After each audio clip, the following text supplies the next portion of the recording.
Hey, Gatekeepers!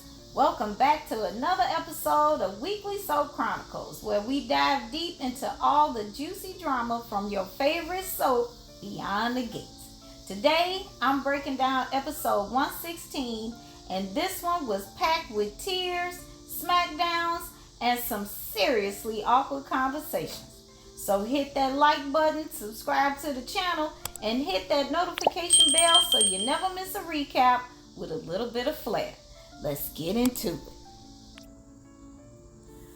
All right, let's kick things off with Eva, who is having a full-on emotional moment in her room. Picture this. She's sitting there reading an article about Barbara out loud to herself, and the tears are flowing. She's telling herself she's a survivor, and honestly, we're all rooting for her. But then Tomas the mannequin shows up and catches her mid-cry. Eva spills the tea to Tomas about the letter from the lawyer being legit and how it led her to discover that Barbara is her granny. She even had to dig and find an obscure fan site to find any information about her. Now, of course, her mom, Leslie, is thrilled about the news. So thrilled, in fact, that she's done run off to rub it in Anita's face. Tomas, being the supportive guy he always is with Eva, listens as she vents about her mom is always on the attack. He even points out that Eva sounds like a lawyer when she talks about her mom. Eva's struggling with the loss of someone she never even knew, and Tomas hits her with some deep wisdom about grappling with the loss of possibility. But let's be real, Leslie seems way more interested in the money than the family drama. Tomas reassures Eva that she's nothing like her mom, and they share a sweet moment over a book series they're both into. Tomas, gazing into Eva's eyes, "I wonder if the star-crossed lovers ever get together." Yeah, okay. And that's how the scene ended with them. Next up, we head over to Anita's house, where things are getting heated. Leslie drops the bombshell that Barbara's trust is going to her, and Anita, is not having it. Leslie, on the other hand, is living her best life, thanking Jesus and declaring herself the rich biatch she's always envied. Leslie's energy is unmatched. Okay? Anita tries to shut her down, but Leslie is on a roll. She's taunting Anita, blaming her for everything that happened to Barbara. "You're the reason why she took her own life. You're the reason why I didn't get a chance to know my mother."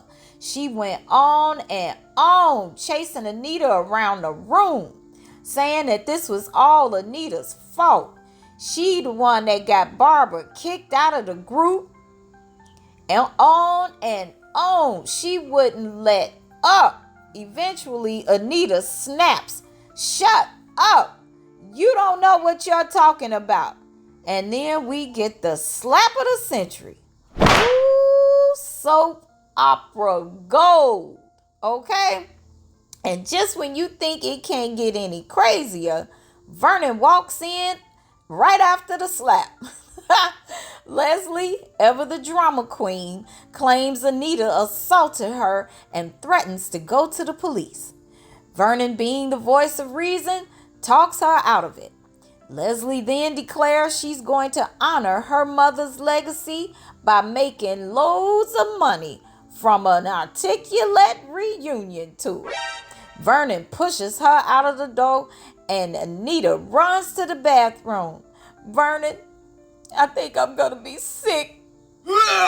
And can you blame her though? I would be sick to my stomach too. Now, over at the hospital, Derek is having a rough time.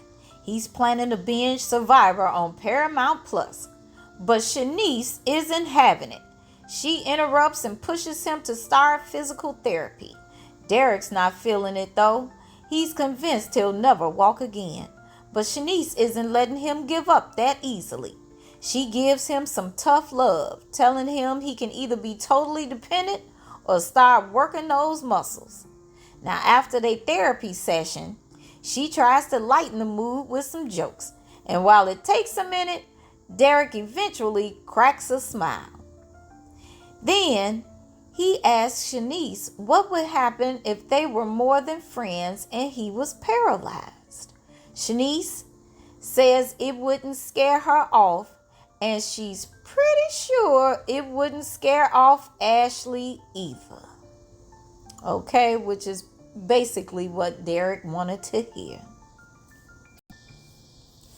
And speaking of drab Ashley, she's over there talking to Madison about Derek's low chances of recovery.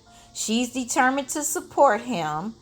And then in walks Andre. He's all hugs and concerns. Hey, let me know what's going on with Derek. I don't have time to talk right now, Andre. Okay, well, when you finish with your rounds and doing your thing, we could go on and talk, and you can sit down and let me know all about it. I don't want to talk to you. I can't believe a word that's coming out of your mouth. You lied to me.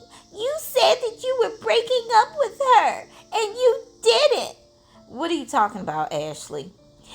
You and Danny were all over each other. I saw you, and I just can't believe that you were sleeping with your aunt's sister. Ew.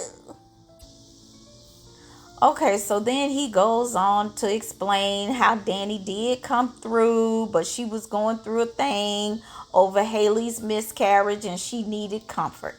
And they didn't sleep together and they ended it the next morning.